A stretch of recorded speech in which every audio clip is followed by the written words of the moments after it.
We have Federal Reserve coming up in a little while, as you know. We just had a big meeting on DACA with some of the senators, and we have great things to say about that. You'll be hearing about that very soon. And the big thing, of course, is tax cuts and jobs, and that's happening very rapidly, and it's been met with really a great response. But I want to thank everybody for this great day, and it's a great day for the American worker in particular. Over the past 10 months, we've witnessed something remarkable happening to our country. Have you all noticed? A lot of change, a lot of difference, right, Kevin? Would you say? Thank you. We're just hitting another record right now in the stock market. We've hit, I guess, close to 60 records on the stock market since November the 8th, that very big day. The stock market is at an all-time high. Unemployment is at its lowest level in almost 17 years. We now have had 2 straight quarters of 3% or more economic growth. For those of you that don't understand that, this is a tremendous increase over where it was, and we're going higher. Jobs have been offshored to so many countries that we're now coming back, and now those jobs and those companies are coming back to our great American home.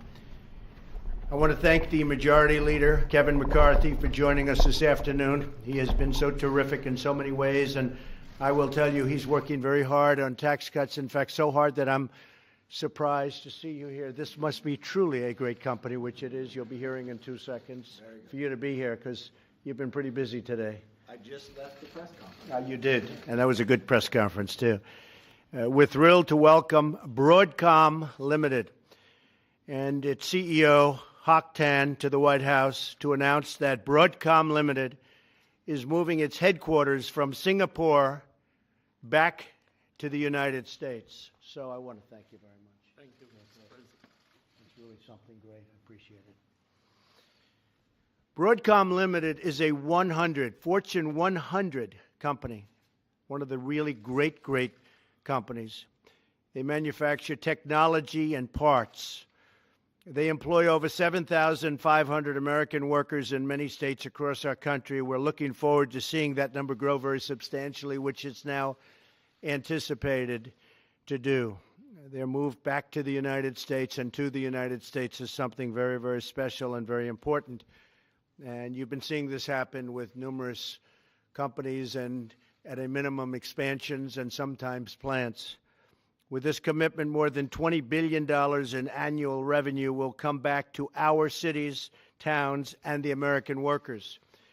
Today, we're joined by some of the incredible men and women from their manufacturing plant in the great state of Pennsylvania. That's a state I like very much, you know, right? I love Pennsylvania. I went to school in Pennsylvania. You're skilled at your craft. You take pride in your job. And because of you, our nation's trademark, Made in the USA, is respected all over the world once again. And we're telling people, Made in the USA is a big deal now. We're bringing it back. When I was growing up, when I was a young boy, you'd say, Made in the USA, that meant something. Well, it means something again. My administration is working every day to make the United States the most attractive place in the world to do business, so that more and more companies like Broadcom come back to our shores, grow their businesses, and create more and more American jobs. And you see it happening on a daily basis. That's why I've already slashed more unnecessary job-killing regulations than any president in history. That includes their entire term, and I've only been here for about 10 months. And we're not finished yet. Believe me, we're not even close. And that's why we're working to give the American people a giant tax cut for Christmas. We are giving them a big, beautiful Christmas present in the form of a tremendous tax cut. It will be the biggest cut in the history of our country. It'll also be tax reform, and it'll create jobs. Today, the House Ways and Means Committee unveiled a historic tax reform bill that will create tremendous prosperity for our nation. We will provide a massive tax cut for American families. We will make the tax code simpler and fair. It's called simplification.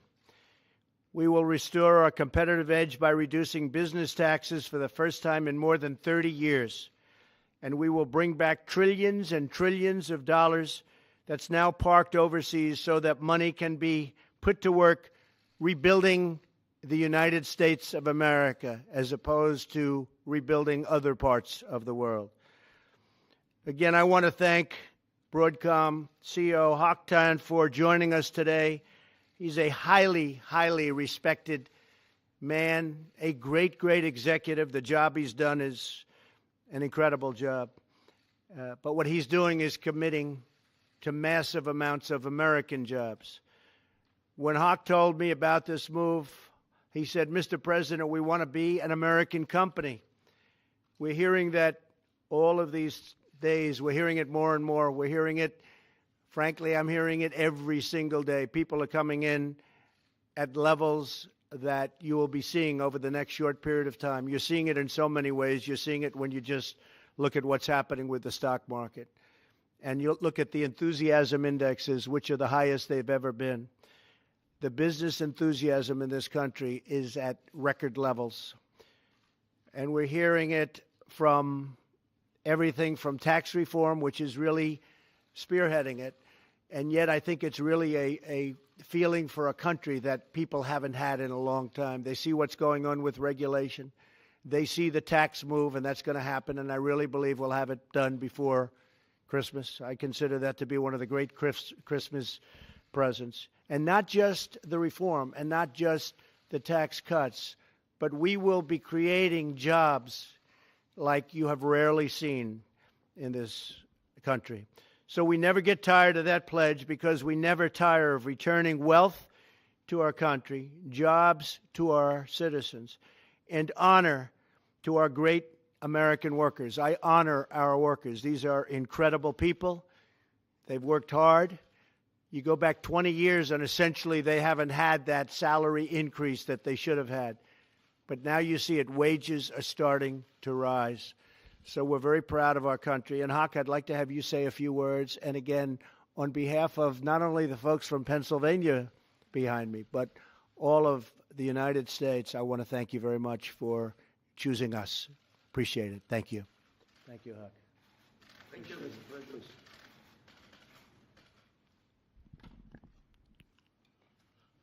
Thank you, Mr. President. Thank you for having us here. It's truly an honor, a rare honor.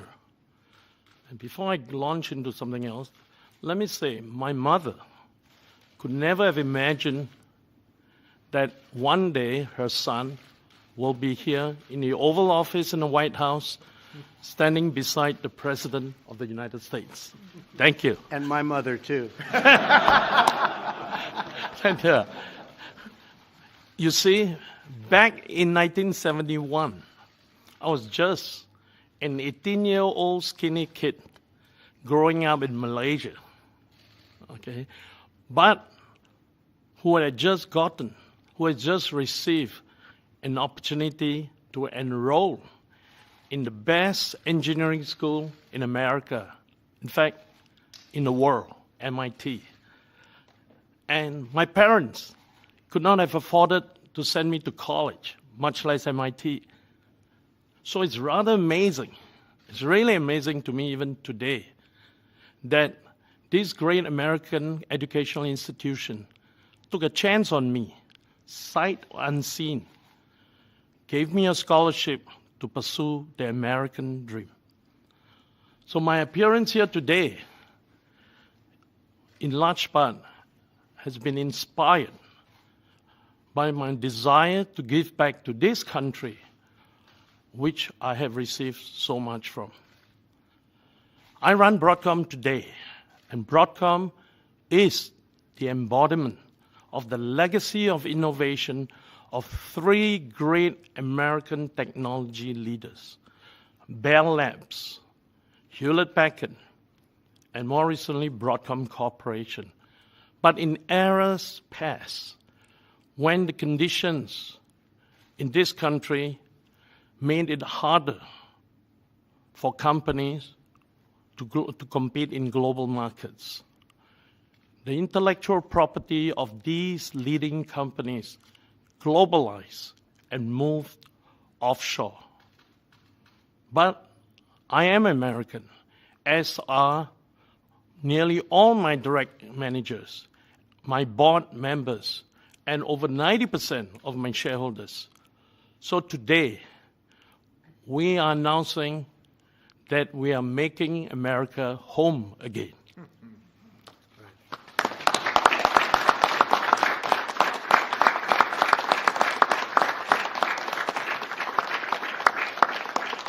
Thank you.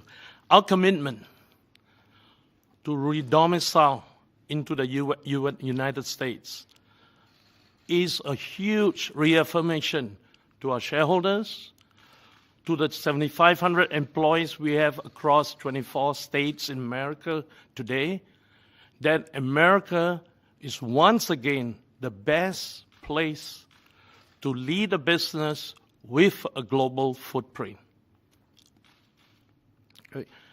Thanks to you, Mr. President, business conditions have steadily improved. The proposed tax reform package will level the global playing field and allow us to compete effectively in worldwide markets. Our move to domicile into the U.S. will bring in $20 billion of annual revenues into this country. Okay? From this base here in the United States, each year we will invest over $3 billion a year in research and engineering, and another $6 billion a year in manufacturing, creating high-paying tech jobs, similar to the ones held today by my co-workers behind me, who have made the trip down from Pennsylvania to be with us here today. So again, thank you, Mr. President. I look forward to working to achieve the American dream for everyone. Thank you. Thank you.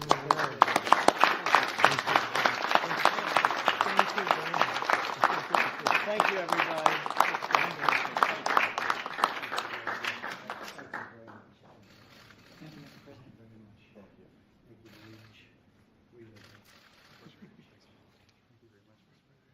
Thank you, everybody, very much. Why do you think